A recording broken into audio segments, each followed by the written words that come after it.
9:00 a.m. local time, the Arabian Sea, near the gateway to the Gulf of Oman. On the deck of the USS Abraham Lincoln, the tempo of war does not slow down.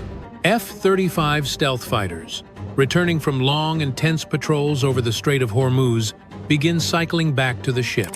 One exhausted pair of pilots lines up for landing, drops the tail hooks, and slams onto the carrier deck in a sharp, heart-pounding recovery.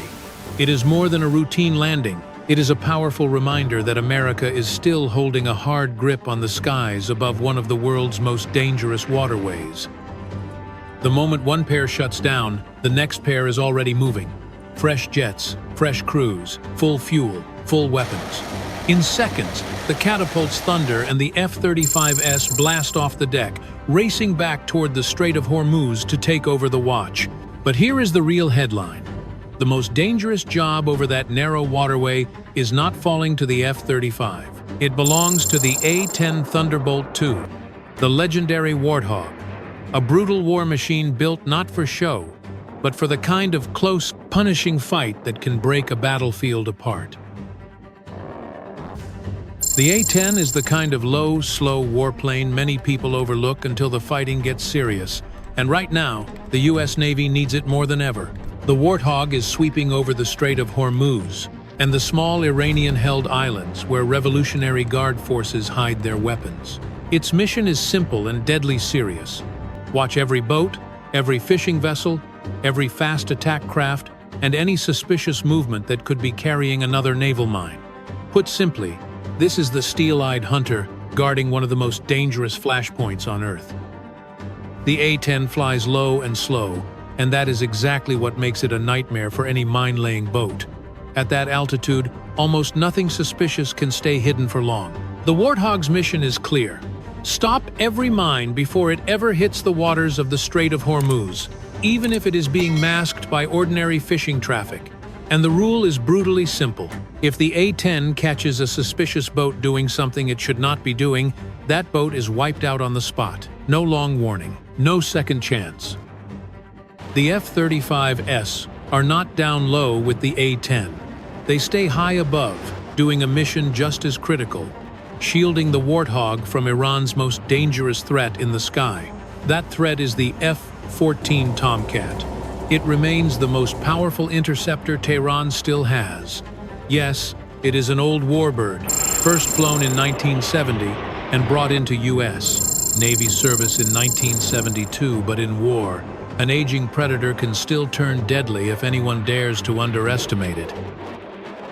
Iran bought 79 F-14s from the United States in the 1970s, before the Islamic Revolution changed everything. And to this day, Iran remains the last country on Earth still flying this legendary fighter.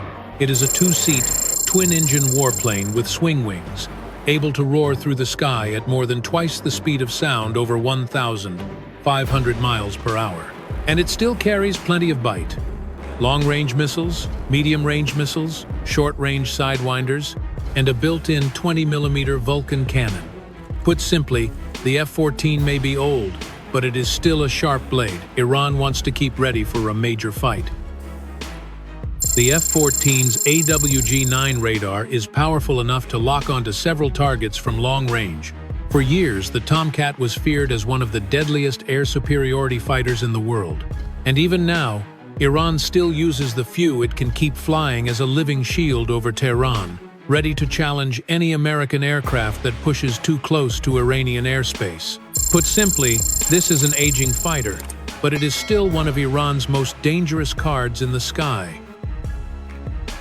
For an A-10 Warthog flying low and slow over the Strait of Hormuz, an Iranian F-14 charging in with missiles ready is the kind of threat that can end everything in seconds. That is exactly why the F-35S must stay overhead.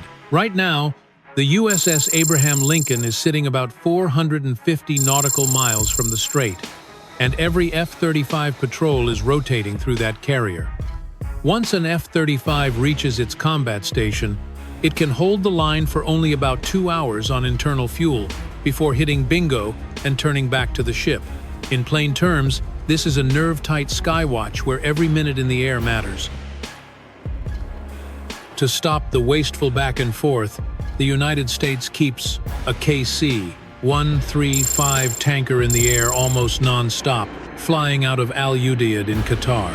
That tanker circles south of the Strait of Hormuz, waiting to refuel the F-35s right in the sky whenever they need more gas.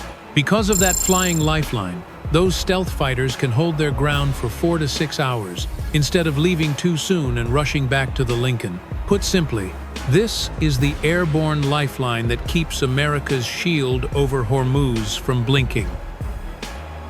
The F-35 flies at extreme altitude, above 40,000 feet, like a ghost standing guard over the battlefield. It uses stealth and powerful sensors to scan the sky in every direction. To Iranian radar, it is almost not there at all, too faint to lock, too quiet to track. But on the other side, the F-35's APG-81 radar can spot Iranian aircraft from far away, almost the moment they leave the runway. Put simply, before Iran can see anything, the F-35 has already seen everything. The moment any Iranian fighter lifts off anywhere near the Strait of Hormuz, it appears on the F-35 screen within seconds. The Tomcats have nowhere to hide. That morning, 2 Iranian F-14s rose from a coastal base and turned south, driving straight toward Hormuz. From the second they left the runway, their mission looked unmistakable. This was no routine flight. This was the moment the air hunt began to heat up. The American A-10 Warthog was down low over the water, and to the Iranian pilots, it looked like an easy target. On paper, they had every reason to think that. The F-14 Tomcat can tear through the sky at more than twice the speed of sound, while the A-10 struggles to push much past 440 miles per hour, even at full power. And the Tomcat can strike from far away with long-range air-to-air missiles, reaching out well beyond 100 kilometers.